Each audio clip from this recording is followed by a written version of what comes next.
સુરતમાં નવરાત્રીના પ્રથમ દિવસે કડક પોલીસ બંદોબસ્ત। રાત્રે કોઈ નશાની હાલતમાં ગરબા પંડાલમાં ન આવે તે માટે પોલીસના પ્રયાસો।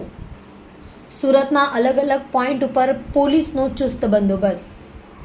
પોલીસે તમામ વાહન ચાલકોનું આલ્કોહોલ ટેસ્ટિંગ મશીન વડે પરીક્ષણ કર્યું હતું। સુરતમાં નવરાત્રી દરમિયાન કોઈપણ પ્રકારની ગડબડ ન થાય તે માટે કડક પોલીસ બંદોબસ્ત।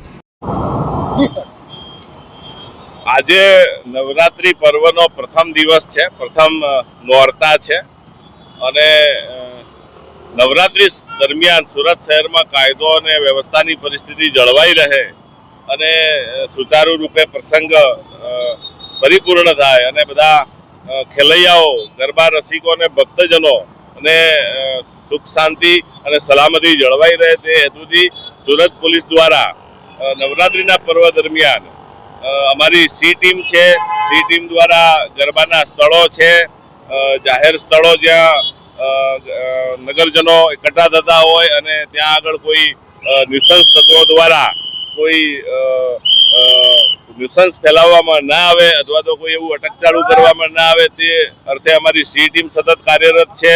તેમજ જે અમારા પોલીસ સ્ટેશન વિસ્તારના જે મુખ્ય 4 રસ્તાઓ છે એ 4 રસ્તાઓ પર પોલીસ દ્વારા નાકા પોઈન્ટ રાખીને સઘન વાહન ચેકિંગ કરવામાં આવી રહેલ છે।